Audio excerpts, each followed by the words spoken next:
Chers frères et sœurs, bonjour. Moi, Ahmed Boussanna, président de l'Association nationale des professeurs et maîtres de conférences, j'ai l'honneur de vous proposer un plan d'action pour instaurer l'autorité de transition. La junte actuelle, celle de Saïd Bouteflika, qui a confisqué l'Algérie, veut faire avorter les revendications populaires clairement exprimées depuis le 22 février 2019, en imposant au peuple une feuille de route avec une transition dans le cadre de l'article 102 de la Constitution 2016. Cette transition doit aboutir à un changement de façade de l'État de la junte, tout en gardant le fond, c'est-à-dire que l'État pour les indigènes d'Algérie sera maintenu. L'État des Algériens libres sera une nouvelle fois encore une simple illusion.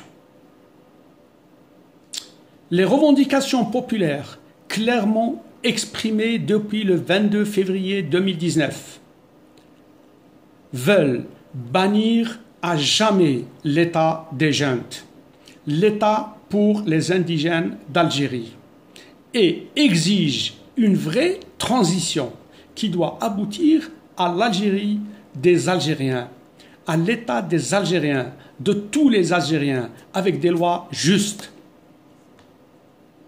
Comment alors faut-il désigner l'autorité de transition? Certains réclament le retour du président Zerwal. D'autres avancent des noms de personnalités pour présider la transition.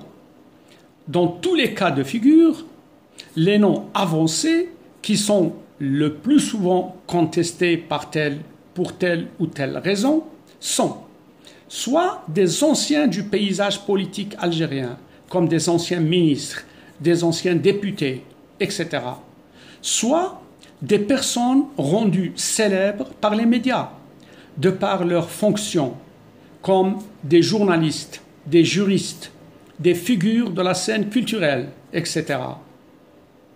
Comment désigner le chef de l'État par la volonté du peuple? Et comment installer ou imposer l'autorité de transition? Le peuple tourne vers son armée. Le peuple croit que c'est son armée qui a toujours fait et défait les présidents et les gouvernements. Et donc, cette fois-ci, c'est aussi l'armée qui doit intervenir pour sauver le pays et le peuple.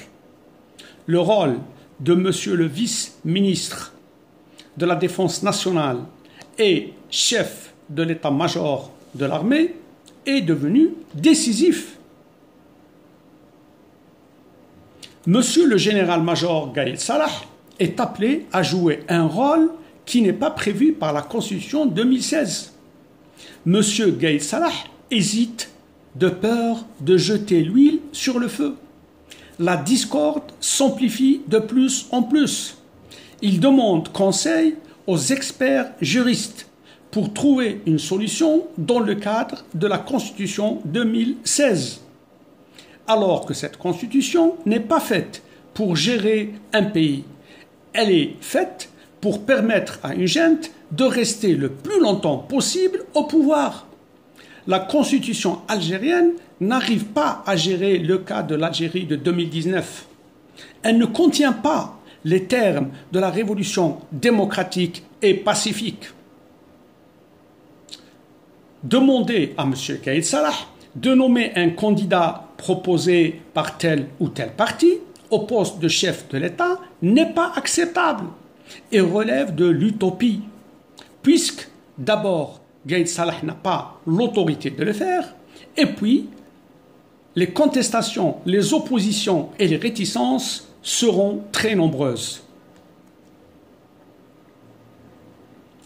Il me semble que la solution la plus simple qui risque d'aboutir avec le minimum de dégâts, c'est de nommer par la volonté du peuple M.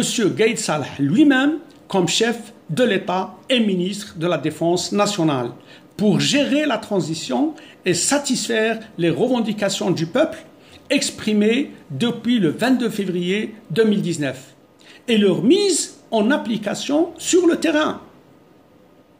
Cette volonté du peuple doit être clairement exprimée et affichée lors des manifestations du vendredi 5 avril 2019. M. Gaïd Salah, nommé par la volonté du peuple, chef de l'État et ministre de la Défense nationale, a pour mission 1. Destituer par la volonté du peuple le président Abdelaziz Bouteflika et arrêter l'imposteur Saïd Bouteflika pour faux, usage de faux et imposture. 2. Dissoudre par la volonté du peuple toutes les institutions de la constitution de Bouteflika et de l'imposteur Saïd Bouteflika. 3. Nommer par la volonté du peuple un gouvernement qui a pour mission la mise en œuvre du processus qui doit aboutir à travers des élections libres, démocratiques et transparentes à l'Algérie de demain. L'Algérie de tous les Algériens, avec une constitution écrite par une assemblée constituante, des institutions représentatives élues et un président élu. Merci.